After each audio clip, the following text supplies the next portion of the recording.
NYYST. This is New York, Yankee sports talk. Swinging for the fences, knock it out the park. This is New York, Yankee sports talk. Christian and Chris, of course, SGR. This is New York, Yankee sports talk. Homie, New York, Yankee sports talk. Record, rain or shine, grab your shades and umbrellas. NYYST, you're hanging with the fellas.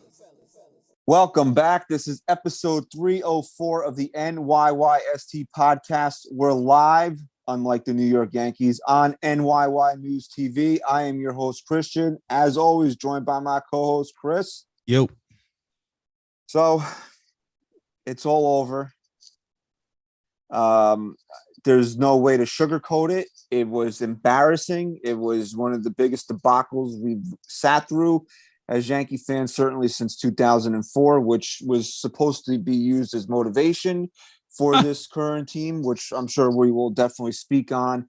But the Houston Astros thoroughly embarrassed the Yankees over the course of 4 games in the ALCS. The Yankees are home again, early again, and it seems like they keep getting further away from their goal of getting to the World Series. And by that, I mean in 17, they actually had 2 opportunities to go to the World Series. 19, they took them to 6. This year, they got swept. And I said this last night, and I truly believe this, that there's a difference in between saying these two things. Over the course of these 4 games of the ALCS, the Houston Astros did not show you how much better they are than the New York Yankees. The New York Yankees showed you how much worse they are than the Houston Astros. Yeah. I definitely agree with that. I mean, how many errors did they have in this series?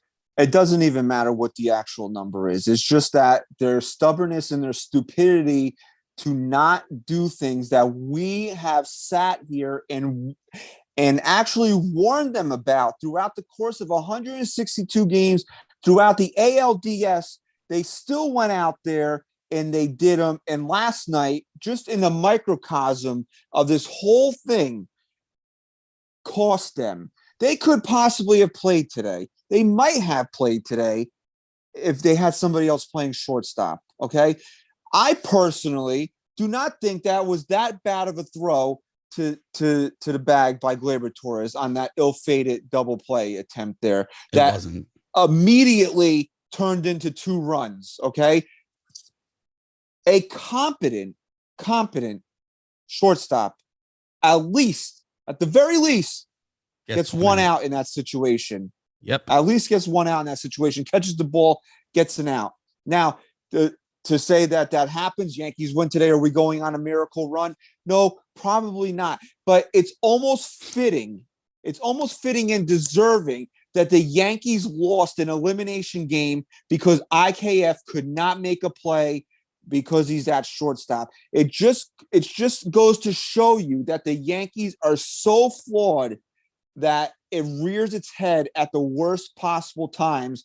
And the one thing that we've been screaming about a lot of things here, but the one thing we've been saying is you got Peraza on this roster. He has to play. You have to have a stronger defense. You made errors and got away with them against Cleveland. You can't do that against Houston. And what happens? The Yankees lost both. You could say the Yankees lost both games at home because they didn't play defense. Now in game 3, okay, Bader and Judge, what are you going to do about that? They're both going to play.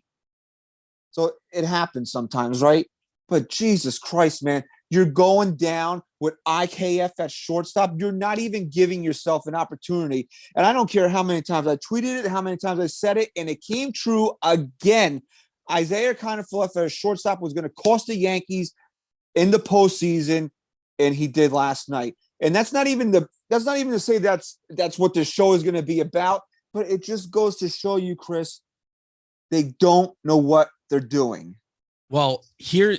And you bring up a good point because there's a lot of people defending certain things and they want to put all the blame on the players. Look, I'm right here with you, man. The offense was atrocious. I 100% agree with the people saying that it's not Boone or Cashman up there striking out 100 times. Fine. But here's where I am going to defend the players a little. Let me ask you a question. Is IKF a shortstop? No, IKF is not a shortstop. He's not. Do you blame IKF for being at shortstop with the season on the line when he is not a shortstop, had no business being there all year? Or do you blame the organization that not only ran him out there for 165 games before they admitted to the public that he's not the guy and he's a liability by benching him, and then all of a sudden he's the guy again in the most crucial game of the year? What did I tell you, though? What did I tell you was going to happen when he made the final out of the ALDS? What did I tell you was going to happen? You were 100% right. You were 100% right, and I didn't doubt you. I didn't doubt you. And so to me, everyone wants to sit here and say, I hate IKF. Do I love the guy? No. Am I defending him per se? No. What I'm trying to get at is this is the organization. I'm not talking about the team right now. I'm talking about the organization. We talked all year how we had to split the two. This is the organization as of right now that we root for. The organization we root for passes up on some of the best shortstops imaginable, sells us and gaslights us on IKF. Not to mention they have one that's better than him in their own system. Okay. They play him for the entire 6 month, 6 month season? Okay, yeah. Over and over, we're screaming, play Peraza. Please. No. They keep going to this guy. Finally, when the season's on the line in Cleveland, they did the right thing. They finally admitted he's a liability out there, and they benched him. And yeah, Cabrera, he didn't really get challenged that much. But then in the ALCS, they did something even better. They put the guy on the roster that we were screaming should be on the roster and starting at shortstop, and then they fucking started him. And Christian, did he fail at shortstop? No problem. Was he bad at shortstop? No, Last I checked, he made two of the best plays that we saw out of the Yankees all postseason. And then what did they do? Did they keep playing him? Nope. Who did they end up playing again? IKF. And listen, if you want to make the argument that IKF is more of a contact hitter compared to some of these other guys, I agree with you. As embarrassing as it is to admit, IKF was one of the better contact guys. That's how bad some of these guys were. But guess what? You had an opportunity to play him at his natural position where we saw him play for a few games during the season, and he looked like a completely different player. He was much more confident at the plate, just alone. Tell me why it was beneficial to not only leave Donaldson, why they needed to leave Donaldson at third base when he was nowhere to be found. Wash Donaldson. To play IKF at a position that he's incompetent at. Because they're incompetent. And that's all it comes down to. The New York Yankees are run by incompetence, okay?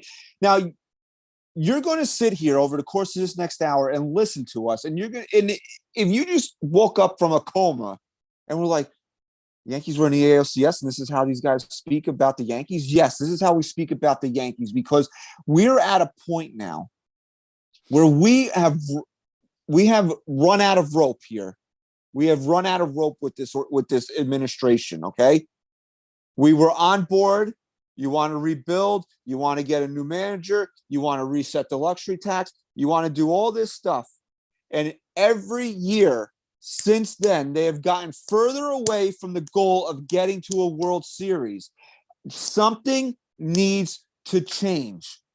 You cannot run this back. You couldn't run this back last year, and they did. They waited all of 15 minutes before handing Aaron Boone a brand new contract.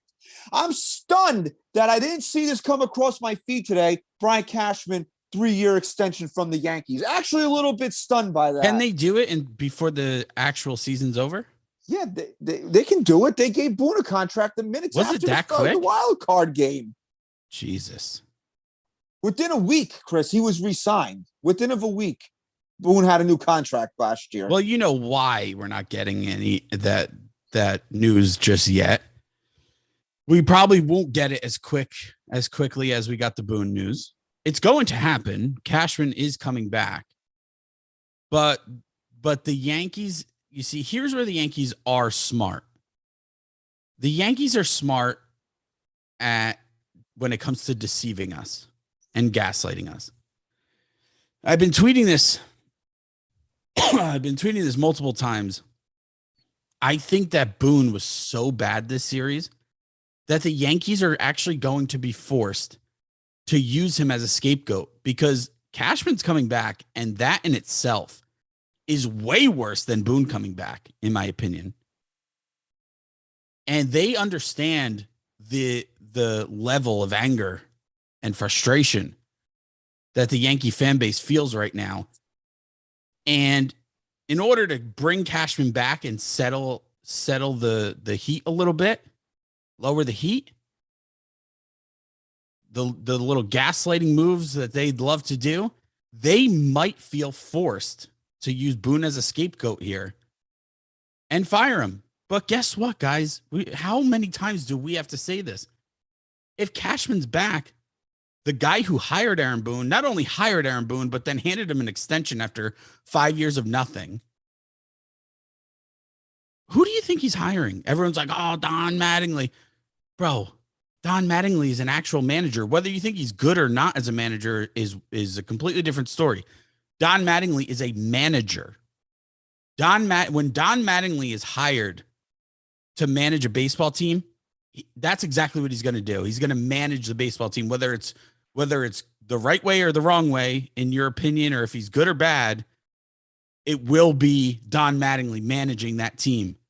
So why would Cashman ever hire a guy like an old school guy like Don Mattingly? You're not getting that. You're literally getting Aaron. It's Halloween's coming up. Aaron Boone could put a fucking mask on and go out there and get rehired under a different name. It would be the exact same thing as Cashman hiring a brand new guy. Yeah, but you know what, Chris? And who's defended Aaron Boone more than us? No one. It's time. Yes. It was time. It was time last year. It was absolutely time. You didn't even have to fire him. You could have just let him ride off in the sunset of not offering him a deal like you did with Girardi, but you brought him back. And now you have – look, I am not one of these fans that needs a pound of flesh. I don't need my pint of blood. I don't ever call for guys to be fired because I'm angry. But now I fucking need it. I need my pound of flesh. I need somebody to pay for what happened in the ALCS. But Christian, you have to also say that, like, you can't be one of these guys that I just ripped the other day that is going to just be satisfied when they fire Aaron Boone. I'm not going to be allow just them to satisfied with them gaslight you like firing that. Aaron Boone, because Brian Cashman does not deserve to hire the next manager of the New York Yankees. He does not deserve that. This is all his doing. Everything that we're mad about is because of him. Yep. He does not deserve to hire the next manager of this ball club. But at the same token, Aaron Boone did enough on his own in this series to warrant getting fired. Absolutely. Okay? Listen to me right now. Listen to what I'm telling you. Last night, Nestor Cortez went out there and had nothing.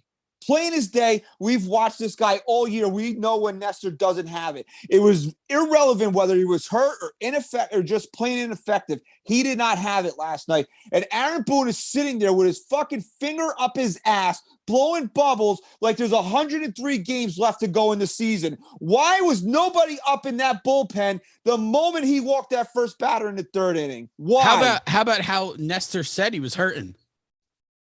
They knew he was hurt. Hold on. You just blew game 3. Was it game 3 of the ALDS, which extended the whole thing, an extra game that forced Nestor to pitch again. You did that because you didn't want to put Clay Holmes at risk of injury. Right. Because of some stupid fucking back-to-back rule that you have. But then Nestor's going to tell you he's not 100%, and you're just going to leave him out there when you see him laboring? You're a fool. Let me tell you something. The biggest frustration I have with Boone is that he doesn't own his he gives you these reasons for his, I guess you can blame the reporters for not grilling him, but he gives you these reasons for his moves and they make 0 sense. 0. You took out your best fucking pitcher, the guy who's supposed to be, and for this postseason, I think he was in Garrett Cole, with practically in a virtual must-win game, with the game on the fucking line. You took him out and didn't even replace him with your best reliever. Are you fucking kidding? That in itself, you could fucking print that out and frame it on your wall. That in itself is enough. You took out Garrett Cole for fucking Trevino? Are you fucking kidding me? Oh, man. You know what? That's really something that pisses me off because you're going to lose that game. Lose with your horse. Go out swinging. Lose with your best guy in the mound. I trust Garrett Cole in 96 pitches in that situation way more than I trust Lou Trevino. And I like Lou Trevino. I think he's did a pretty good job here as a Yankee, but that was absolutely the wrong move. Okay, and you could tell how pissed off Garrett Cole was by that. I'm so sick and tired of Aaron Boone's lack of urgency when it comes to things. Go out with your best guy in the mound. Or at least bring in somebody that you trust more than Lou Trevino. If he went to Jonathan Loizac in that situation, you know what? I might have less of a problem with it. It's still the wrong move, but it is. But at least I'd sit there and say, okay, I can at least put myself in Boone's shoes and understand. I don't agree with it. I think it's the wrong move, but I get it. You're bringing in Loizac, who has been lights out.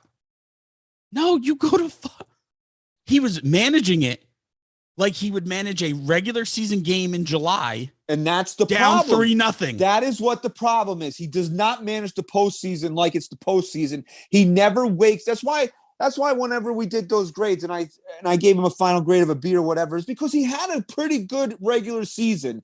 I'm not going to take that away from him because of how awful he was in the postseason. But that's what Aaron Boone's problem is. He never gets past the fact that the regular season ends.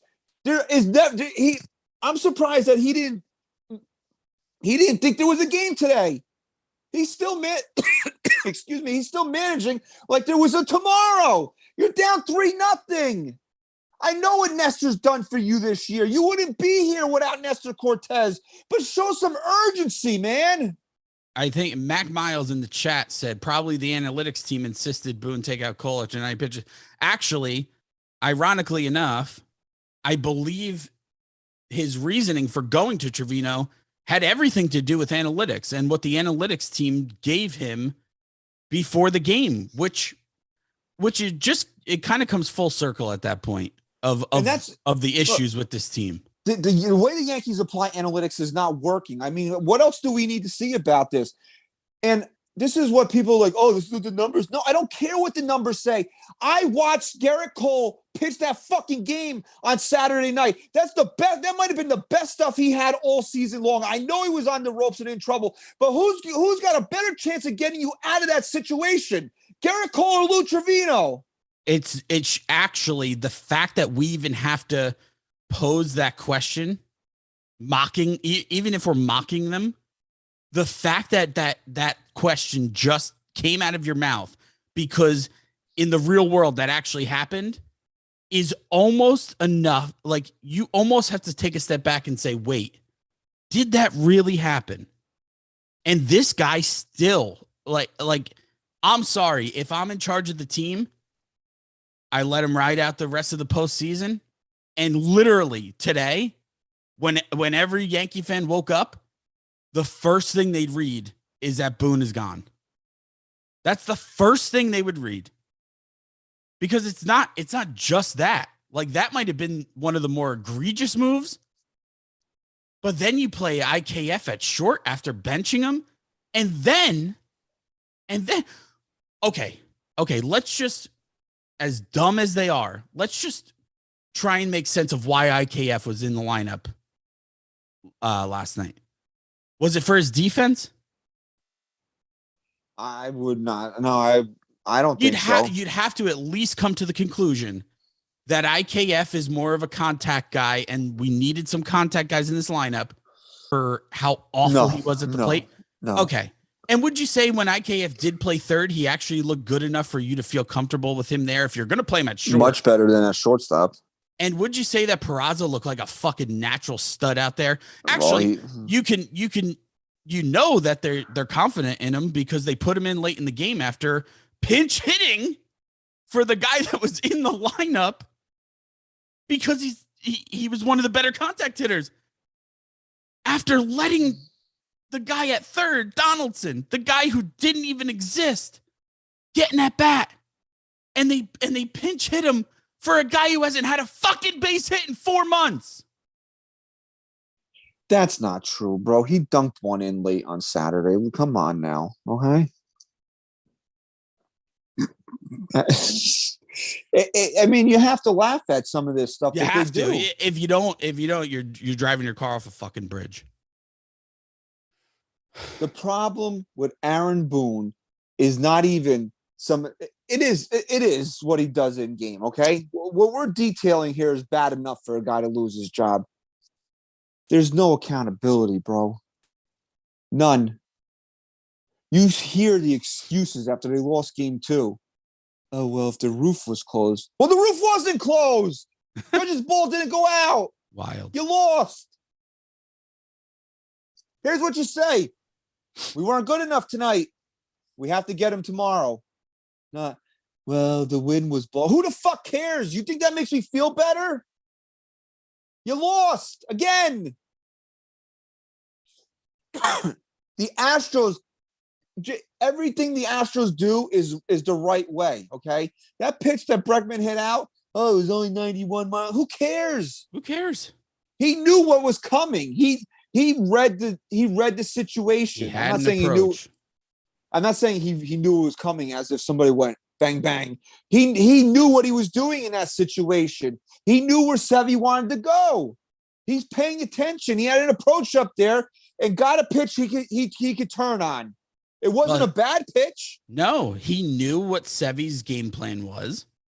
And to be fair to Severino, like you said, it was actually not a bad pitch, but a hitter with a good approach. For those of you, and I understand that if you haven't played the game at your whole life, even if you're a diehard fan, it's tough to understand what a good approach means at the plate. It's not just taking pitches when you should, or, knowing the count and shortening up. It's also when you're a really good hitter, and in the situation Bregman's in, as good of a hitter as he is, knowing the likelihood of knowing Severino's attack all night. What's in Bregman's mind is this. What was the count? Do you remember? He had 2 strikes on him. I don't remember exactly what the count was. He definitely had 2 strikes on him. So a hitter like Bregman with 2 strikes, I think it might have been 0-2 or 1-2. He's thinking this.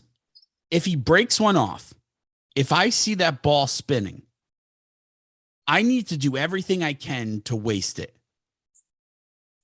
But I also need an approach if I see a fastball coming. Now, as a hitter with an approach, you say, if a fastball's coming, I don't care where it is. To me, in my mind, it's going to be in my sweet spot, up and in. I'm going to turn on it. If it's low and away fastball, I'm going to look like a fool. But if it is up and in, you remember when you used to play, you ever play MVP baseball? Uh-huh. When you used to guess where the pitch was coming? Uh-huh. And then if you guessed, it fucking lit up. Yeah. That's exactly, that was Bregman in real life. He said, if I see fastball, I'm pretending it's high and in, and I'm going to swing that way. And if it is, it's going to be gone. And if not, I'm going to look like an asshole. Guess what? He guessed right. And it fucking went. And that's called having a fucking approach at the plate. Something most of the Yankees hitters didn't have all playoffs. But Chris, it's the whining after they lose. Like it's disgusting. It's embarrassing. It's the loser mentality of Higashioka was like, but what was the exit velo on both? Who cares? It's like when Chris Woodward was bitching and complaining about the Little League Stadium. Where are you playing? What are the conditions that you are that you're playing under? You know, Judge hit it to the wrong part of the ballpark on that night. It happens. You had him. I know. I had the same tickle in my throat. You had 26 other outs to make something happen in that game, and you didn't do it. And you can't be hung up because Aaron Judge didn't. He hit a ball with a 960 expected batting average to the warning track. Okay, shit happens in life. You also had 3 other games to do something. You didn't do anything. Oh, I don't understand why the fans are mad at Josh Donaldson. I think he's having good at. What the fuck are you watching? What are you watching? And I tweeted this. Some of the things that he says, it just scares the shit out of me that this is the guy that's supposed to manage the team that I love to the World Series. What is he watching? There's a difference between not throwing your players under the bus. I have to get a water. There's a difference between not throwing your players under the bus and also holding them accountable. You don't, when Boone gets behind the microphone, he's not forced to say, Boone's not forced to sit there and say Donaldson looked good. That it's not like you either say he looked good or you're throwing him under the bus. There's a way to hold him accountable without throwing him under the bus. How about something like Donaldson's shown me enough all year that I still have faith in him, but which would be a lie. His at-bats have to get better. And clearly he's not doing the job right now. And he knows that just as much as anyone else. Look, bro, it goes back to earlier in the season when he said IKF is one of the best defensive shortstops in baseball. Hold on, bro. He doubled down. He doubled down and said he was pissed off that he wasn't nominated for a Gold Glove. What are you watching? What are you watching? Maybe they drugged him. Maybe they took a piece of his brain out. When they put the pacemaker in, maybe they took a fucking little lobotomy action. If there's one person in the entire world that I would expect to watch every single pitch thrown in a New York Yankees game, it would be the manager. And he says some of the dumbest things for somebody in that position. Oh, I don't know why the fans are mad at Josh Donaldson. I don't know, Aaron. He struck out 17 times in 3 fucking games. You know what's funny? I just thought about something. Boone actually did something during this postseason. And it's either one of 2 things are true. Either Boone admitted he's a liar, or he exposed how little control he has over the decisions made on this club. Because you went out there just before the playoffs, or actually during, and said, you had your comments about how he's one of the best shortstops in the league, then said he should have been up for a Gold Glove. Why are you benching him? If that's what you truly believe, why are you benching him? So one of 2 things are true. You're a fucking liar, and you think he sucks, and he sucks at shortstop. Or you have zero control over the decisions made on your own ball club. Why can't both be true? Or both. Or both. So you really want to know the unforgivable sin. The unforgivable sin. I like to use that term. The unforgivable sin. Okay. This fucking guy. Who's this guy? Aaron Boone. Okay. Aaron Boone decided that while his team is down 3-0 in the ALCS, he was going to motivate his team by showing them the biggest comeback in ALCS history, in baseball history. Okay. At the time, Now, it might have even been sports history. I don't know if any team came back. I think it's 3-0. happened. It's happened in hockey a couple of times. I Yeah, believe. maybe but that doesn't fully count. Okay, no one cares about hockey. Okay. Except Canada. Listen, on a level, it makes a lot of sense. I'm all for motivation, saying, hey, guys, this has happened before. It can happen again. If you're the Seattle fucking Mariners, or if this didn't happen to the New York Yankees, how goddamn tone deaf could you possibly be? Wild, because above all else, you can argue that the 2004 collapse was the end of the dynasty. That was it. It ended it. That's what took down the dynasty. So I don't know if Aaron Boone was trying to have a hold my beer moment with this by saying, hey, this is the worst series moment, stretch of time in Yankee franchise playoff history. And he's like, I got this beat now. Or what he was trying to do in that situation. And here's the part that I really can't wrap my head around, Chris. Nobody asked him about this. Nobody had an inkling that this happened. Like, hey, Aaron, did you do this? He offered this information up freely. What was he thinking was going to happen? Did he think the fan base was going to be like, yeah, Boone, what a great way to rally? Some of us still cannot get over what happened in 04. Well, Boone, this was such a great move, but it really doesn't make sense unless you had David Ortiz FaceTime the team. Did you have David Ortiz FaceTime the team? You did? What a hero. I'll tell you what. Rivera. If I was in that fucking clubhouse, I would have walked. You should have walked. I would have walked the fuck out. If I was Aaron Judge, I would have been like, you know what?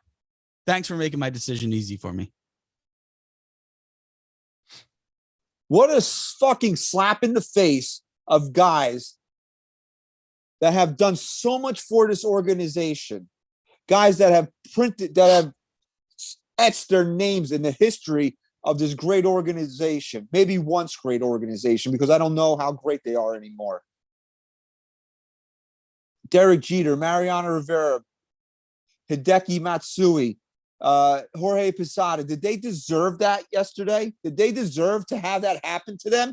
Hey, Yankees, here's your motivation. Watch these guys that if they took a shit would have more fucking rings than you guys could ever imagine.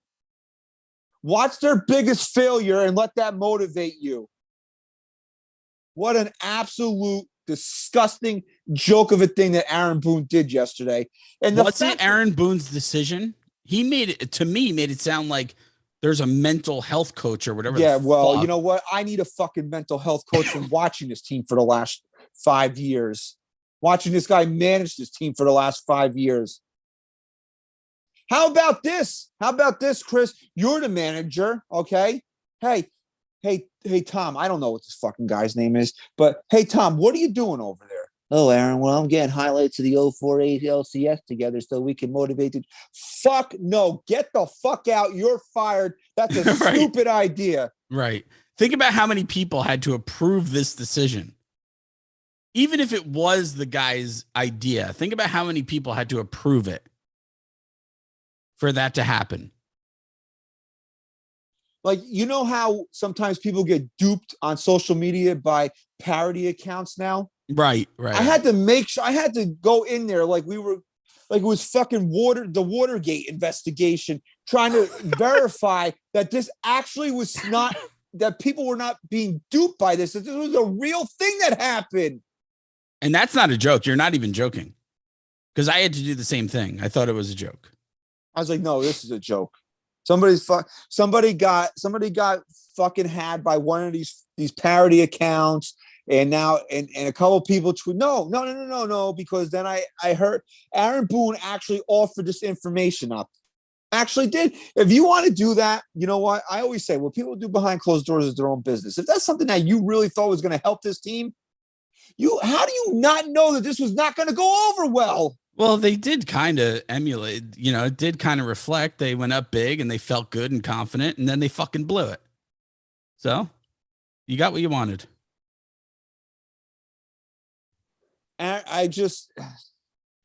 I think Aaron Boone is probably one of the best guys that is in Major League Baseball, but he is just not cut out to manage the New York Yankees. It's just plain and simple. He is not cut out to manage this ball club. If he wants to go out there and be whatever this is that he is out in Kansas City or wherever, go ahead. I'm not saying he can never have another job in Major League Baseball, being a Major League Baseball manager, because guess what? I don't think he's going to get one, but you know what? It's not my problem.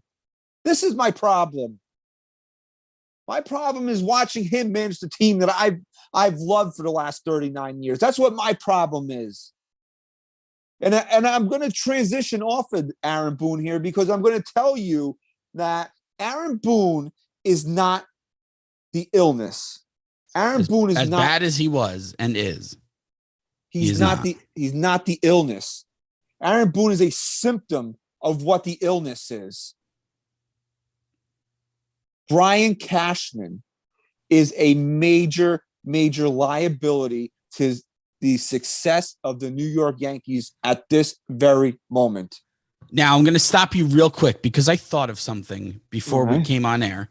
You thought of it? Oh, boy. And I want all of our viewers, thank you for being here. We got a bunch of people watching right now. We appreciate it. And anyone listening to this tomorrow on Apple Podcasts, if you are, leave us a 5-star rating and review. All right. But I want everyone, as we go into this segment, to think about this for a second. The New York Yankees are going to do something that we all need to sit down and comprehend. They're going to, with the moves they make in the front office, they're going to expose what their true goal is. If their true goal is to be a contender and win a World Series every year, then the clear move, it's not even a question, is to get rid of Brian Cashman. If their goal, which is more likely, is to be competitive with a lot of money, so it's pretty easy, be competitive enough to be relevant and make the postseason, and then leave it up to the crapshoot of the playoffs, then Brian Cashman is the best, most secure hire that they can have. So, what did you just say? Something about the Yankees wanting success and wanting to win it all. This will show, if he's handed a contract, which he will be. This is proof, evidence that their goal is not to win a World Series every year. Because how much money has Hal handed to Cashman to spend over the last... We'll just start at 2017. It's $1 billion. It's around $1 billion, just roughly. What does he have to show for it? Maybe a pennant at least? Nothing. So if your goal is to breed champions and fucking win the World Series, clear you have the wrong guy. He spent $1 billion of your money. And you haven't won shit, not even a pennant. You've looked embarrassed by the same team year after year with the same issues year after year. And you're going to hand him another contract? And we're supposed to believe that you care about winning World Series? Or do you care about being relevant, having fans in the seats, and maybe, just maybe, you'll get lucky enough that Brian Cashman's bullshit will somehow win you the crapshoot and bring home the trophy. And that would just be the best of both worlds. Hal Steinbrenner has the opportunity to show that to us. I have a very bad feeling that we're not going to like the outcome. No, I look, I keep making this point because it's how I can not rationalize, but how I can draw parallels between two worlds, right? And I said this to you yesterday. Okay. Now, the Giants don't hold the same space in my life that the Yankees do, but I am a Giants fan, and I'm New York Football Giants. New York Giants football. Okay, well, I might be a San Francisco Giants fan this year. Maybe. Okay. And I'm very excited. Okay. I'm very excited by the way the team has been playing this year. But why has the team that's been the worst team in the NFL now suddenly 6-1? I don't know. Did they re-up on their GM and head coach? There's a lot of you know what? Hold on. This is a great point. Who's their they have a new GM now, right? Yes, they do. Mm-hmm. Okay. Now, after Coughlin left, who was hired as the head coach? That's an excellent. I think that was McAdoo was for next guy. Okay. Who hired him? Who was the GM at the time? Yeah, the GM. I would say the GM, the owner, was in on that. Right? Yeah. Okay. Then they got rid of him, right? They hired someone else. Did that guy get the job done? No. Okay. Then they finally said, okay, we're done gaslighting the fans. We're going to get a fucking real GM we trust. Did that new GM hire Dable? I call him Dable. I don't care. I fucking love that guy, and I hate the Giants. But yeah, well, okay. Joe Shane hired Brian Dable. And what's going on right now? Should the Giants be 6-1? Probably not. No. But do you see what happens when you get a guy here who fucking has some balls and fucking knows how to win? Well, here's the point that I'm trying to make, right? There's a lot of similarities in the way that these two teams are run, because they're both legacy teams in the sense that the owners got the teams from their fathers, okay? Now, the Giants, after the last Super Bowl and that whole thing fizzled out, right? They didn't want to break away from what is the giant way. They kept bringing in guys that had ties to the organization. Mara kept wanting to do things that made him feel comfortable, made him feel safe, and affected the on-field product. Yet Giants have been the dregs of the NFL for the last 10 years. And then finally, the outrage of the fan base got so bad, he was like, I got to do something different. I got to bring in guys that might actually know what the hell that they're doing and get my fans back behind me. The public embarrassment got so bad that it forced John Mara to change his ways and change the way that he thinks about how his football team should be run. And now the Giants are 6-1. I'm not saying they're going to win a Super Bowl. I'm not saying that they're going to be a dynasty, but you can see what happens when the public embarrassment got so bad that you thought outside of your box and you decided to change things up now. Now, similarly, I know the Giants had a couple of different people in here, but Brian Cashman is that same thing. The maybe not the Giant way, but he's the third Steinbrenner brother. Okay, that's exactly what he is. He is an extension of the Steinbrenner family. He's been with the organization since 1986. Hal looks at him like part of the family. So keeping him there is safe. It's stable. When is the public embarrassment going to get so bad that Hal's like, I can't do this anymore? My reputation is taking a hit. Or does he not care? Because I'll give John Mara credit for this. He cared enough to say enough is enough. I don't like being booed when I'm out in public. I got to do something different. I got to get these fans to believe in me and how this organization is going to be run again. So credit to him. Is Hal Steinbrenner at that point? Will Hal Steinbrenner ever be at that point? I just don't see it. And I've been trying to articulate something, because look, the way you can also look at it, I'm sorry, is that the Giants are never going to have to worry about making money. They're always going to have people in the stands. And Mara still got to this point. Is just the simple fact that people coming in and clicking the turnstiles enough for Hal Steinbrenner? Well, I mean, I just said we're gonna get that answer. It's going to be clear as day. And I've been having trouble articulating this point, so maybe it'll be easier now. Now I can't fucking. Okay, now you're having. Okay, sorry, I got it. There you go. It's one thing when you think of a fair weather fan. That's you. Describe it. Yeah, okay. No, it's absolutely you. Describe a fair weather fan to me. Somebody that watches maybe like 40 games a year. Okay. If they're even good. Okay? No, I think that's a bandwagon fan. I think a fair weather fan is someone who when they're good, they're all on board, and when they suck, they're done. Well, that's also a bandwagon. They're kind of the same thing. Okay, whatever, right? So being two guys who have grown up on Yankee baseball, who literally breathe it, who fucking bleed fucking blue blood and pinstripes their whole lives, to sit here and say, oh, it sounds spoiled, right? Oh, they made the ALCS, but now I'm done. This isn't about the losing. This isn't about the failing to win a World Series. It's failing to win a World Series over and over the same ways and not seeing any change. And that's the biggest issue. I'm not sitting here down on the Yankees because they failed.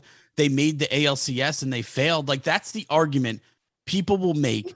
I had to turn off sports radio this morning because here's what I hate about the local WFAN guys.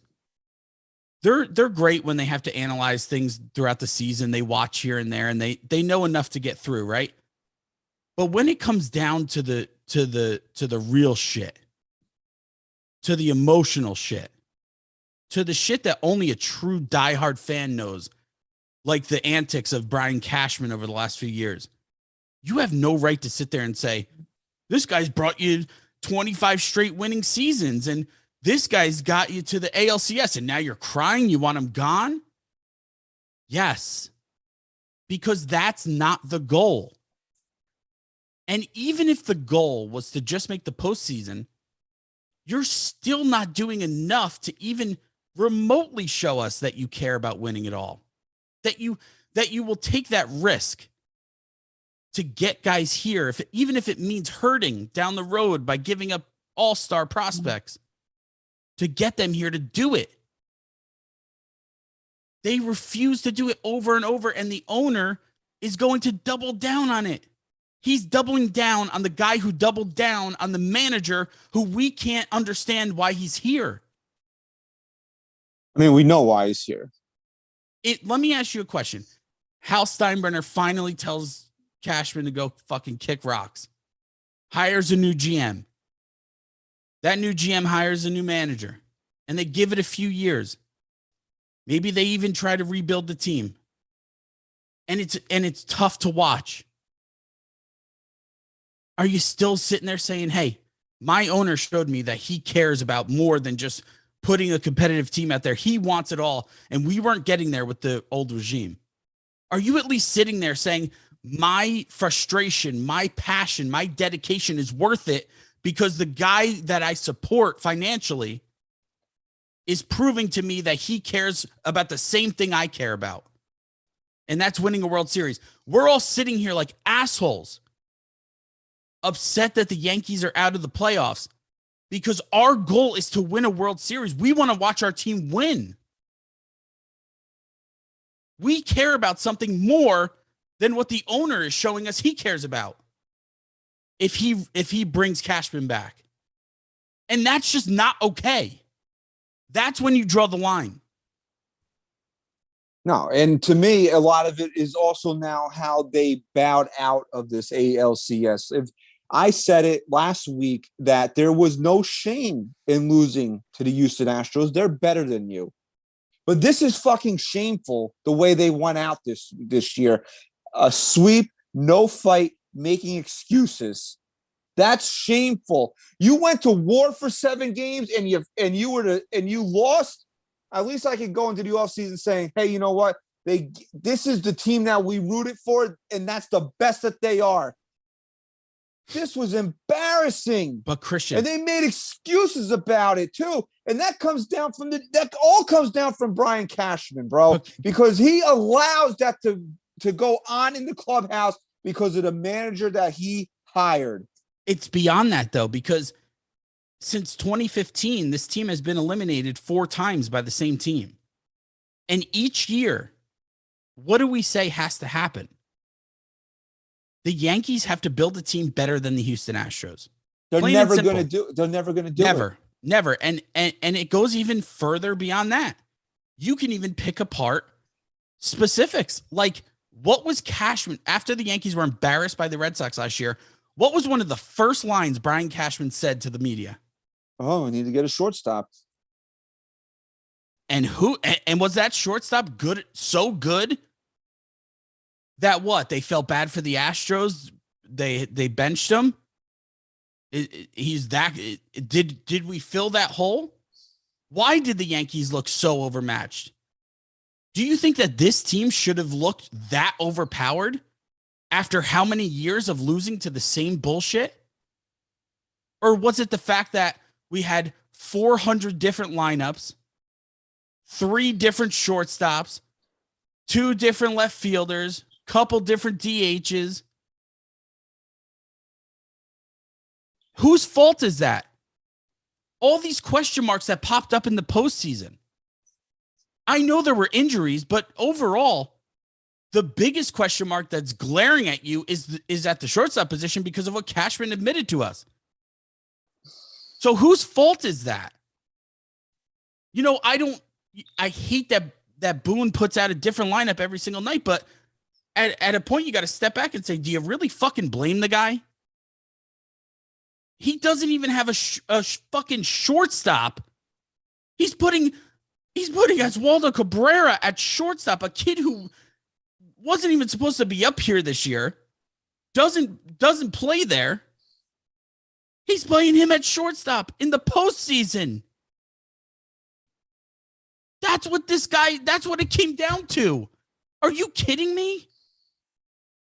And we're just supposed to sit back and say, okay, the guy who did all this, the guy who constructed all this, okay, you're bringing him back? Perfect. We trust that. We trust him to build a World Series caliber team. Are we stupid? It's so misguided that fans want to tell me or complain that Hal Steinbrenner is cheap. He's not cheap. No. You want to look at the revenue charts and the percentage. I don't care about that.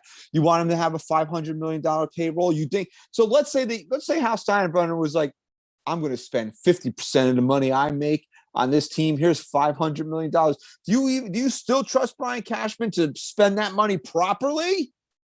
Nope. And Christian, it goes beyond that too, because people are saying it in the chat. But I got to say that if you go back to old episodes throughout the year, we've been saying this over and over. How many guys? Let's look beyond the money. Let's say, okay, maybe Brian Cashman doesn't spend my money that well. Well, at least maybe he put together a staff that can get us good prospects that we can nurture. And we have a healthy organization that's going to nurture these guys, and we're going to bring them up like guys like Pena for the Astros and McCormick. We're going to have those guys, right? How many fucking prospects has Brian Cashman brought over here that have panned out? Remember we were supposed to rebuild and get younger? How'd that fucking happen? How'd that work out for us? 1.5. Yeah, I right. 1.5. Yeah, because Sevy counts as a half. No, I was counting Glaber as half. Glaber's not ours though. We traded for him. Well, he still brought him in as yeah, young but guy. still, I'm talking about the full process of scouts going out there, reporting back, or the analytics or whatever, drafting these guys, signing them international pool money, slut money, whatever we call it, and actually nurturing these guys, and then bringing them up and making them an impact player on this team. How many of those guys do we have? Instead, we got fucking look, Matt Carpenter did a great job throughout the regular season, but let's get real for a second. We got fucking washed up Matt Carpenter, washed up Donaldson for $50 million fucking dollars over 2 years. We got a joke of a shortstop who's not even a shortstop. We got lucky with Trevino throughout the year. He wasn't supposed to be that good. We got fucking don't even know who our left fielder is because you were trying to trot fucking Aaron Hicks out there all season long. You had your all-star right fielder playing short because you were fucked up over there. You have Center. Center, sorry. You have Stanton come in the playoffs after not playing in the field all year and showing you how capable he is of doing it. What is going on? What is happening? The first red flag for us should have been after 2016, not having a down, we were supposed to rebuild and get younger and not skipping a beat. That should have been the first red flag. Because if this team truly wanted to rebuild, it would have taken some time. And instead, the prospects that we held on to that were so valuable that we couldn't even get Garrett Cole off a trade. Not only did they not pan out, guys. Not only did they not pan out, they were fucking released for nada.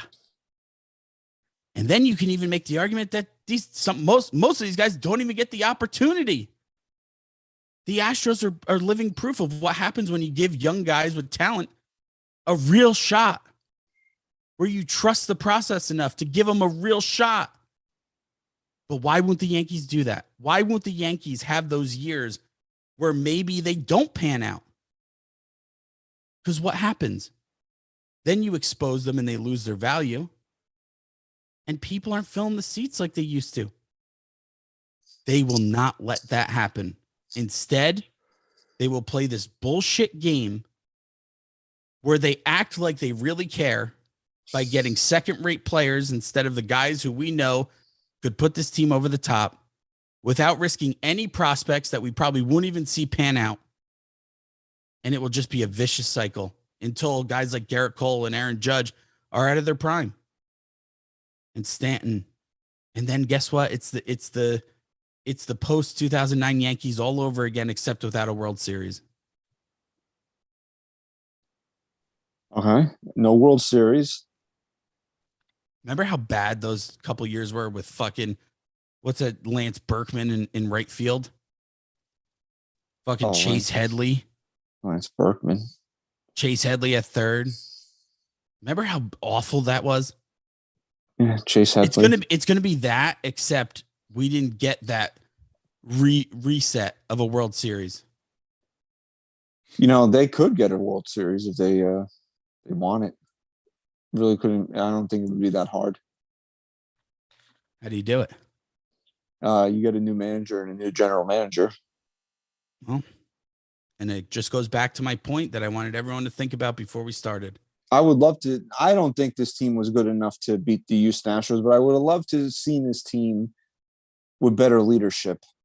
But Christian, don't you think that in itself, that statement in itself, after how many years, knowing the caliber of team we needed to build and who we needed to beat, that not only was this team not good enough to beat the Astros, and we knew it on paper, but they were arguably worse than any other time we've played them.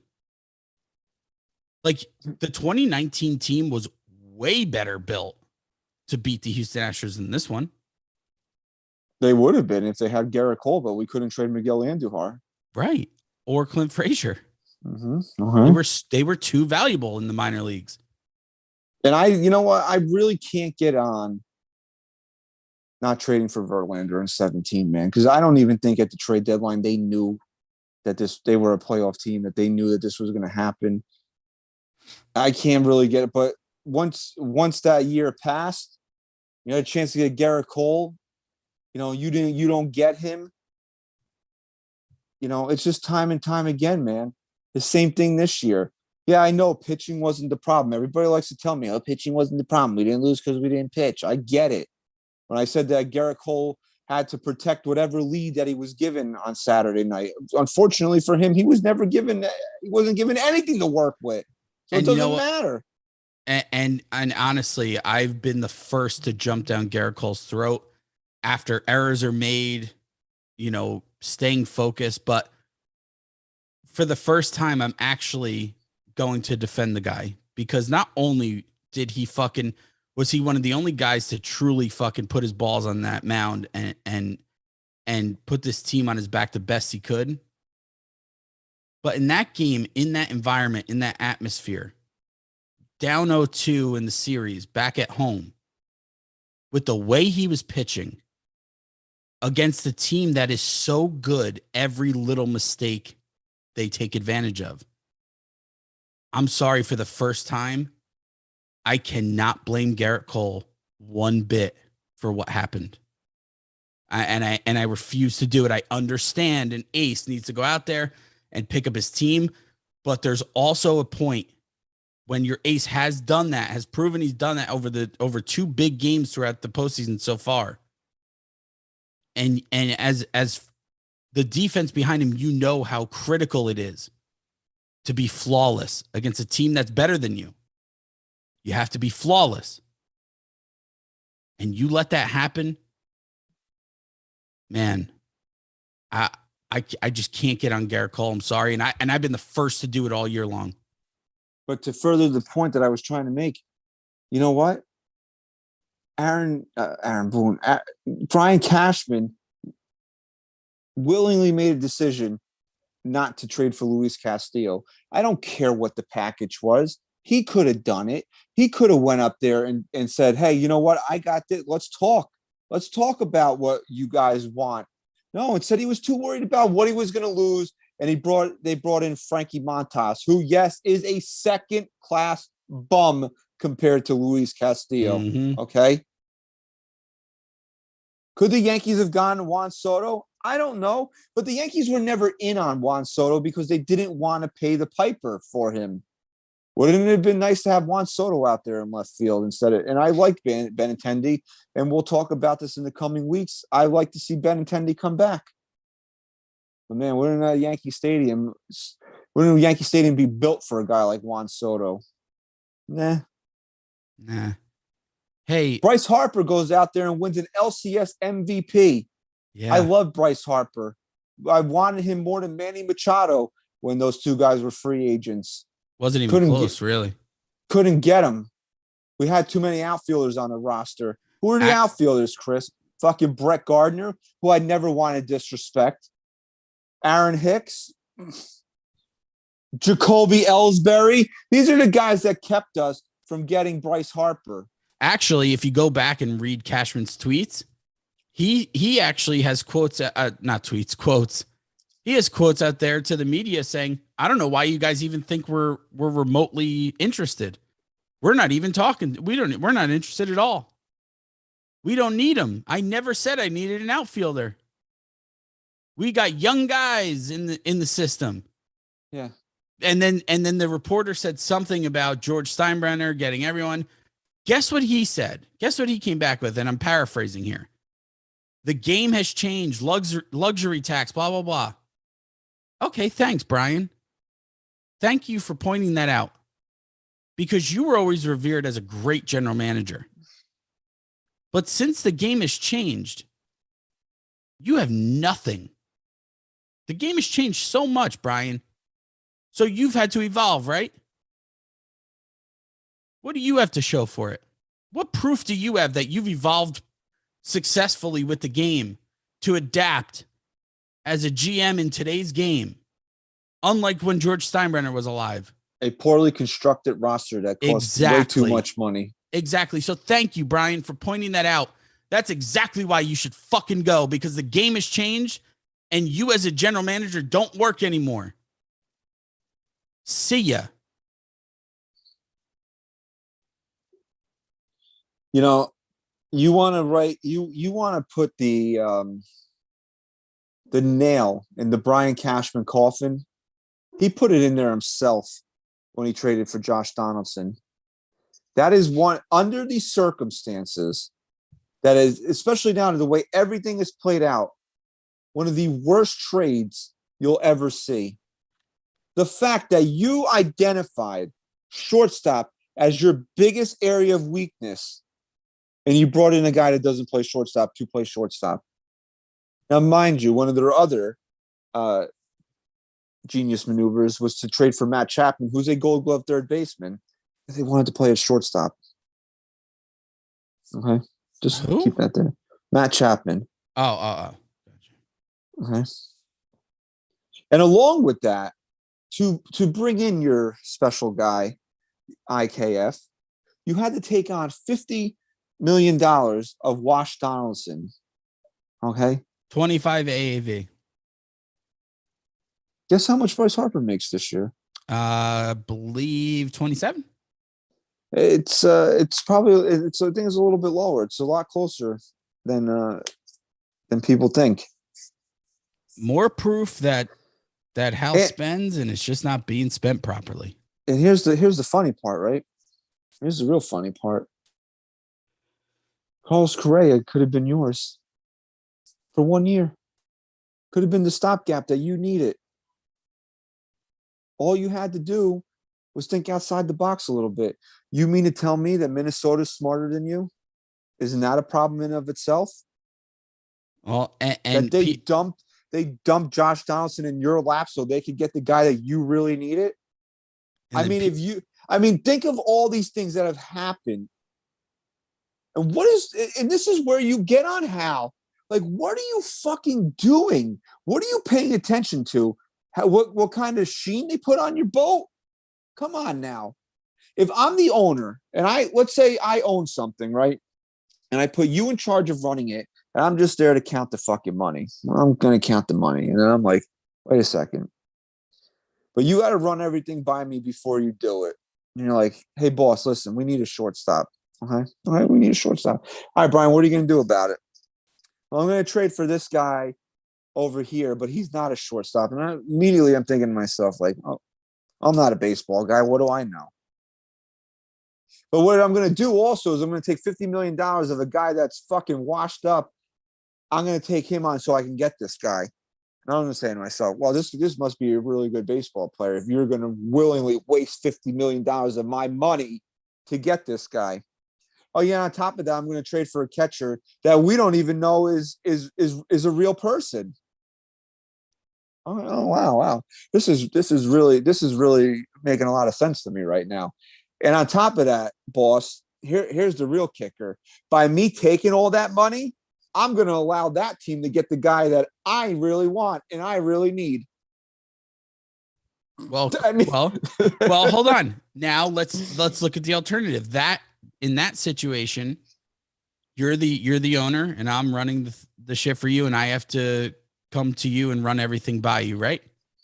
You were counting your money, and then you looked up and had some questions, and I had to report to you, right? Now let's do a scenario, same thing, but instead of you taking time to ask questions and me having to report back to you, what if you just kept counting the money and never looked up? And that money wasn't changing, and it was growing. Would you have to ask questions? Would you really care? Would you really care? Or would you say, Chris is doing a great job. Look at this cash I got in front of me. Yeah, look at this cash that Hal's got in front of him, right? He'll never go anywhere. Why would I want to risk this money in front of me? He's doing a good job. He's bringing it in every year. I don't care what he's doing. It's working for me. That's what Hal is going to show you is all that matters when he hands that guy running the ship, who doesn't have to report back so long as that money is there, another contract that he does not deserve. Yes, he absolutely does not deserve to spend one more day as a Yankees general manager. He does not deserve the opportunity to hire another manager. He doesn't deserve the opportunity to be the guy to sit in the room and negotiate with Aaron Judge. He doesn't deserve to be even the guy to sit there in the room and negotiate maybe a longer-term deal with Anthony Rizzo. He doesn't deserve any of it. You had your opportunity. You went to Hal Steinbrenner in 2016, and you said, give me the keys. I'm trading Miller. I'm trading Chapman. I'm trading Beltran. We're gutting this thing. We're getting younger. We're going in a new direction. Let's go. All right. And what happens? They get to the 7th game of the ALCS, and it's just been a steady decline since then. He has not. He showed you the initiative to take control of this organization. He has not shown you that he has the ability to get over the hump, because whether or not Hal gives a shit what he does or doesn't do based on what he spends, what he doesn't spend, whatever he is given is more than enough. He has more than enough resources to make this a championship caliber team, and he just doesn't do it. I don't care what anybody says. This payroll is way high enough to build a champion. You have good enough prospects in your system to trade for guys, and he doesn't make the right moves. You want to know why? Someone wanted us to bring it up. We did bring it up. Maybe you weren't around for it. But Brian Cashman, really, out of all the resources he has, only relies on one of them. And it's been a progression where every year that passes, he relies on this one resource more and more. And that's what the computer's printing out. And it's obvious. It's obvious because the way that we talk about the philosophy, when we talk about philosophy, what we're talking about is the blueprint that the Yankees live and die by. That blueprint is there from the excessive analytics that this team relies on. It's part of the reason why we don't have a real manager. Brian Cashman doesn't trust the real manager. He doesn't want guys using their eyes and heart because analytics say that it's wrong. He doesn't like giving guys the bunt sign because the analytics tell him that giving up that out works out less, is less successful than letting the guy swing the bat. Guess what, Brian? That might be true when you actually have guys who know how to put the ball in play. This is why you can't analytics have a very important role in today's game, and I get that, and I acknowledge that, and I agree with it. But when you rely this heavily on analytics, you're doing it for one reason, to be safe. You're doing it to be safe because the analytics and the computers and the algorithms are so good that you can actually put a lot of trust in them to put out a competitive product. And that's what the crapshoot's all about, man. You're hearing this term crapshoot in the playoffs. That's not true. Yeah. Will you make the playoffs every year? Sure. You have a $270 million payroll. I mean, especially not they expanded the postseason. I mean, the Yankees should right. It should be there should be a criminal investigation launched if the Yankees don't make the postseason with the way things are now. And it's again, we're just going, again, for the bad things, you also get the good things. You got a guy in Bader who I really love on this team. He was a great pickup. He really was, and I think he fits well here. But now let's go over the other 6 guys we have to worry about. But it just goes to show you that he doesn't. Yeah, I love Harrison Bader. I'll be the first one to admit that. But you identified a problem on this team midway through the year. You needed a center fielder. You didn't want Judge out there all year playing center field. You identified a problem, right? And so how'd you fix it? Traded for a center fielder, right? Makes a ton of sense, except for the guy couldn't play for another fucking 6 weeks. You need to start in pitching. You had a legitimate ace available to you. All you had to do was pay the freight. Instead, you were worried about what you had to give up. You bring in a guy like Frankie Montas, who, guess what, was hurt and didn't do a goddamn thing for you the entire year. It's crazy, man.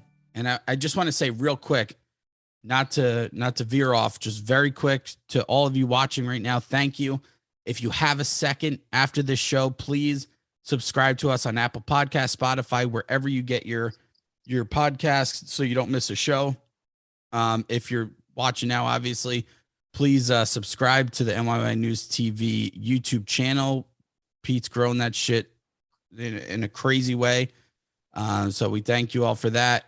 hit that like button on the video. And if you want some extra bonus content throughout the season, Christian puts up some quick 15, 20-minute episodes throughout the year on patreon.com/NYYST. Why is a guy like Jameson Taillon here, Chris? Red flags, injuries, cheap. Brian Cashman, very rarely, I can't remember the last time this guy actually went out, balls out, and said, I don't care what it costs in terms of prospects. This is the guy I need on this team. Everything is safe. Oh, well, you know what? He look at this upside on Jameson. Did Jameson Taillon ever hit his upside? Was this Jameson Taillon's upside? He's a decent major league starting pitcher. A low end 3 on his best day, maybe not on his best day. No, he's a 4. They've proven that in the postseason this year. But he's a low end 3. Like, that's his max ceiling. Yeah, he never goes out there to eliminate question marks. All he does is add more question marks. That's why all you people that got also goddamn offended by the mascot rant that about Nestor Cortez, it was just another question mark. There were guys on the open market last year that the Yankees could have went out and just got and eliminated question marks, and instead they're like, no, we'll trust 93 innings in Nestor Cortez. We'll trust Jameson Taillon, who's never been healthy in his fucking career. We'll trust Luis Severino, who's never been healthy in his career. All these things continually, and they just continue to manifest themselves. Nestor was great, but they had to shut him down. And why? Because he exceeded by 70 innings, and he was hurt in the postseason. Let's say they advance. That wasn't going to be available in the World Series. He wouldn't have been available later in the season. These are all manifestations of the fact that they're trusting guys to do things that they're not capable of doing at this point in time. Luis Severino went on the 60-day IL again. Whether or not it should have been, he was still hurt. He still allowed that to happen and the Yankees actually did something smart. They knew they needed to do this to him because of his injury history. These are all guys that continue to cycle in and out. There's never any question marks eliminated from this team. One guy, Garrett Cole. That's it. How do you win like that? Yeah, and I saw someone just put this in the chat. It's already gone, but I just want to comment on it. It's going to be my last remark as far as the analytics are concerned. It's not the analytics that are the problem. It's the amount we're relying on them, and it's the way they're implementing them. And my uncle's been a scout in Major League Baseball for 20 years. And he told me a couple summers ago, he said, the old school guys, the old school scouts who put their eyes on talent, they don't want to work for the Yankees anymore. Because when Brian Cashman gets in a room with those guys, they're to a point now where they know nothing that they say matters. And it made me think of something the other day. Might even been today on my 3-hour ride through North Jersey traffic to work. One of my favorite things in the world is the scouting report. I forget the scout's name of a young Derek Jeter in high school, where this guy went out on a limb. Dick Roach. And not only said that the Yankees should draft him, but that his destination ends in Cooperstown. If Derek Jeter was a young prospect, high school prospect in today's Yankee universe, the analytics he's probably not even on the Yankees radar. And that's the type of thing, that's the type of talent and the type of intangible stuff that you lose when you are all analytics and no human element. Derek Jeter analytically might not even be a Yankee if that's the case. Think about that. Think about it. In today's world, Brian Cashman doesn't even think about Derek Jeter.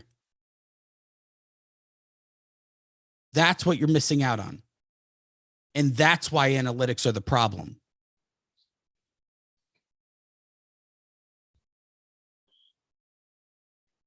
I've reached a certain point here with this team that you just need to see that they care even a shred as much as you do. That's why I said I need my pound of blood. I need my pound of flesh because I need to see this.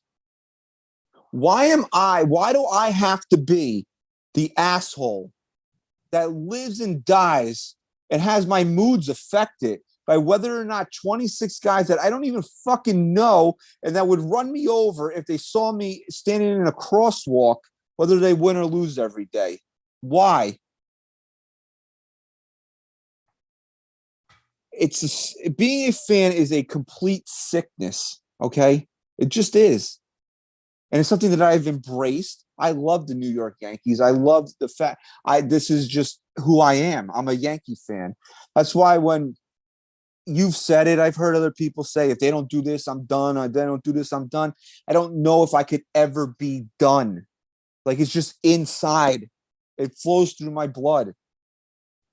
Selfishly, I say this all the time. Like, this is something that I've always wanted to share with my kid. And now she's here. Right? I want this to be something that we bond over. But if they don't care, why am I going to? Why, as a father, is this something that I want to pass down? Show me something. Every year we go through the same thing, and it's pain, and it's pain, and it's pain.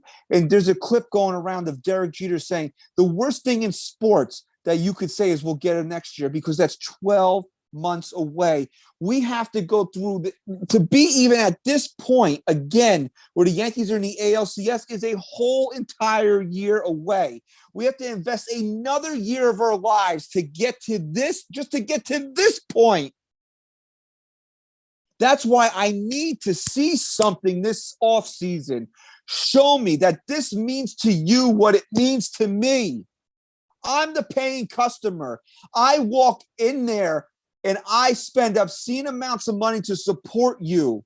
I have an emotional attachment to the NY that's on these guys' chests.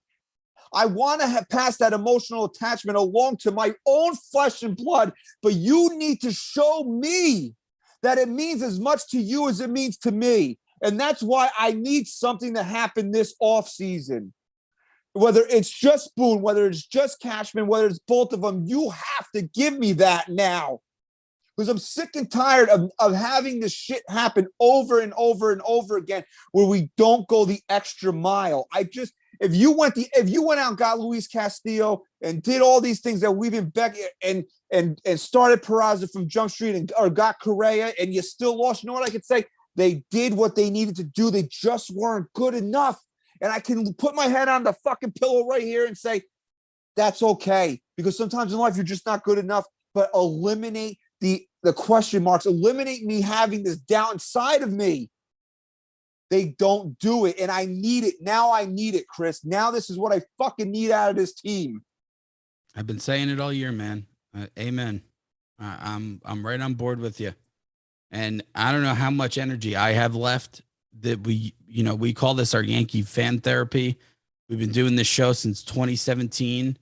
And every year we're hopeful we're going to finally have an episode or a season that doesn't end with a Yankee fan therapy session and be able to celebrate a World Series victory. And year after year, we just have the same result. And year after year, it gets more heartbreaking. But show me now why you deserve another year of my life. Show it to me now. Yeah, absolutely. Now's the time. And like I said, I don't know. This was a fucking phenomenal episode. I don't know where you wanted the rest of the show to go? Are we going to get to Judge?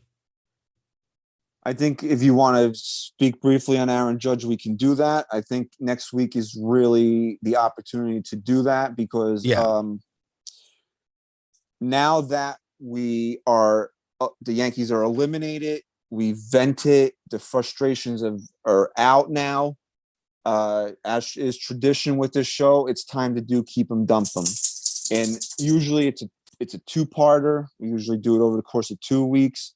Now it's time. I think this year we're going to do it over the course of 3 weeks because there's a lot of things that need to change on this team. And instead of kind of just rushing through things because we have a lot to talk about, it's better to break it down into 3 parts. And I think next week, the 3 guys that are going to shape what this offseason really is, more than anything else, it's Aaron Boone, it's Brian Cashman, and it's Aaron Judge. And they're going to be the first 3 up. Yeah, so that's why I'm going to keep it completely brief. I just want to comment on some of the people out there who I don't, I mean, I'm sorry if this is some of you in the chat. I'm sure, I understand emotions are running high, but anyone who, if you want to say, let Aaron Judge walk and rebuild or whatever, don't sign him because he's older. That's one thing. And I still think you're fucking crazy. But to react emotionally from a guy who literally carried this team the whole season because he was bad. He didn't show up. That's just crazy to me. And I could never, ever support that. Rob, we're sorry. I don't actually have the chat up in front of me, but we did. I was going to get back to it. And Zach Brown has sent us a super chat too, just thanking us, and I'll get back to that. We were just in a good flow. But here's what I'll say about Aaron Judge. If your reason for letting him walk at this point is because he didn't show up in the postseason, or that we shouldn't spend the money on a guy who's 31, he'll be 31. He's, a little bit older than most guys signing that first big contract. Fine. Okay. I'll just play your game for a minute. As a fan, it's going to hurt really bad to see him in another uniform. But as someone who is a fan and cares about this team, think of it beyond that for a second. If the Yankees were going to, again, we'll go back to Brian Cashman and how incompetent he is.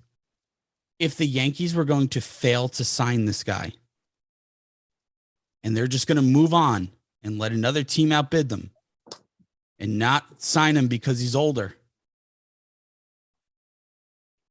and you really care about the future of this fucking team, then you should be even more angry that he's walking for nothing. Because if I'm going to feel that fucking pain, then at least give me something for it. If the Yankees had no intention, after they failed to sign him, to compete with any bid that he gets, no matter how big, if they had no intention of doing that and they just let him go, then that is even worse. Because if that was your intention, then at least trade him and give me something for him at his peak. Because as a fan, yeah, it's going to hurt. But when you really look at things, that's going to hurt even more. So your intention better be, whether it's Brian Cashman or someone else, to literally hand this guy a blank check or to compete with anyone else out there. Because if you weren't intending to, then you failed yet again. You want to get to those chats real quick? Yeah. You talk for a few minutes. I got to go back. All right. So I'll just say this about Aaron Judge, because like I said, we're going to for the newer listeners / viewers, what we do is we will run the polls on at NYYST _ podcast. You vote, keep, dump. And basically it's real simple. It's not complicated. I know a lot of people like to complicate no, it's in a vacuum. Do you want this guy on the team or not? You vote and that's it. Okay. So next week, I think we're just going to do those 3 guys because I think that, like I said, I think they're going to shape the foundation of this offseason more than anything else. But to sit here and tell me that you don't want Aaron Judge back because he was dreadful in the postseason, you'll be the first one bitching and complaining and crying when he's wearing another uniform next year. I know it to be true because I've seen it over the last 6 years of doing this. If there's one guy that you could say, yeah, you needed to be better in the postseason, but I can forgive you and I need you on this team, I think Aaron Judge has earned that. There's under no circumstances should he be playing for anybody but the New York Yankees next year. And the fact that I've seen tweets today saying that the Yankees should let him walk so they could start Jason Dominguez, you might have bigger brain damage than anybody that I've ever encountered on social media. And that's saying something.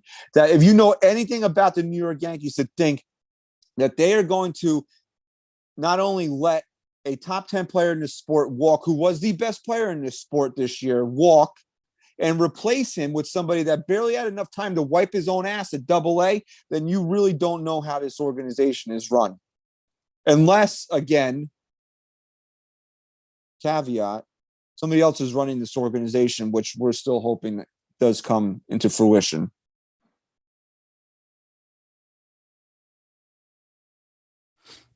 Oh, man. All right. Let's see here. I got the raw super chat. Shout out to the bros. You guys crushed it this year. Continued success. Bottom line is Yankees need to stick to paying for the best players, period. They're terrible at analytics. Be the Yankees. You know what, Ra? Thanks for all your support this year. Absolutely. You've been there for the entire ride. And what you said at the end there is something that I think really needs to hit home for Hal Steinbrenner and all the players that are putting on the pinstripes. Be the Yankees. Because for the first time in my life, I'm questioning what it means to be a Yankee right now. It's not the same. And we're talking about a franchise who continues all these traditions that are outdated, that we defend and we love. They mean nothing if you're not going to keep the tradition of what it means to be a New York Yankee. Those things do become stupid like they are to all other people. They become the stupid little things that the Yankees do. But to us, they mean something because it means something to be a Yankee. And right now, I don't know if it does. I don't know if it's the same anymore. And I never wanted to get to a point in my life as a Yankee fan to question that. And I never thought we would.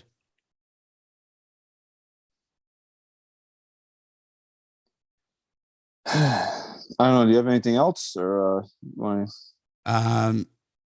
Zach Brownish, another guy who supported us from the beginning. I can't get back to the super chat, and I apologize. But thank you. Honestly, we've had a lot of people, and thank you to everyone who stuck around. We had a nice turnout for this episode. For anyone listening to us for the first time, for people who have been here episode after episode, we honestly can't thank you enough. And again, please, if you also listen to podcasts, subscribe to us. We're on any platform you listen to your shows, so you don't miss an episode, because we don't stop in the you can argue that some of our best episodes come in the off season, because I mean, it's easier to do the show when the season's in progress. You have so much to talk about, but when you have this type of energy and passion after this team breaks your heart, I think we put out some pretty incredible content when there's not even games being played. So we thank you for your support for And Zach Brown has just sent another. I think he said, "Great 2022 is all I said for NYY News TV." Thanks, buddy. Thank you, bro. We appreciate it, Rob. We appreciate it. And listen, man, we're going to wrap up this episode here, and this is kind of like the end of the season. So I would be remiss if I didn't say thank you to everybody that supported us through this year. We didn't know we didn't think we were coming back after last season, and we're back, and I've had such a renewed energy and a renewed passion for doing this. And I got, obviously we got to thank Pete and NYY News TV. Yeah, man, Pete, dude, this guy, behind the scenes, I know everyone sees his game season lives and stuff like that and all his energy. You don't see behind the scenes when us two assholes are talking for 2-hour shows and he's sitting there behind the scenes making sure everything's going right. No matter what time of the day, no matter if the guy just traveled and drove from where he lives up to New Jersey for 10 hours and back, he's always there. So Pete, can't thank you enough, man. Great season. And real quick, Anthony Medina, another loyal fan of the show, sent us a super chat. We thank you. He said, shout out to you guys for an amazing show and continued success moving forward. Thank you, Love bro. your show, and we'll always watch. Thanks, man. So, like I said, man, I got to thank everybody that supports us, on NYY News TV, on Apple Podcasts.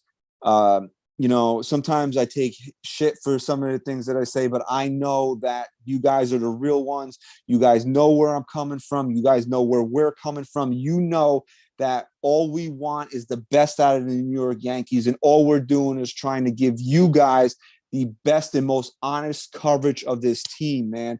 I never say anything that I don't truly believe. And obviously, you guys know sometimes I embellish shit just to be entertaining on the show. But I think if you follow this show, and especially this channel, especially over the course of this last season, and see what people are saying now, we've already been on this. Okay. So you guys know that. And we love you, and we appreciate the support. And next week, man, if you guys haven't been around for the Keep 'em Dump'ems, please follow us on Twitter at NYYST_podcast, so you can be a part of They're always our biggest shows, by the way. Yeah, and that's why it's another reason why we're going to break them down into 3 parts this coming year. I'm not sure if anybody else is going to be next week, but I will tell you that we're doing Judge, Boone, and Cashman next week. We're going to break it all down, whether these guys should be back or not. I mean, it's pretty obvious if you've been paying attention to this show what we're going to do regarding those guys, but I think a more in-depth conversation of why or why not will happen, and then it'll be the hitters and the pitchers. I don't know in what order yet, but that's the next 3 weeks, and as long as everybody's down for it, we'll be back here live each of the next 3 weeks to break it all down and to keep you guys going through the off season. So thank you very, very much for all your continued support. Unfortunately, it's another year that ends in heartbreak. It is another year that ends without another World Series for the New York Yankees. But, this is what we do. We're fans, man, and we just got to continue pushing forward. But, we got to see something now this year. So thank you once again. And there's only one thing left to say, and that's Chris. Say goodbye. Peace. Before it hits the front page,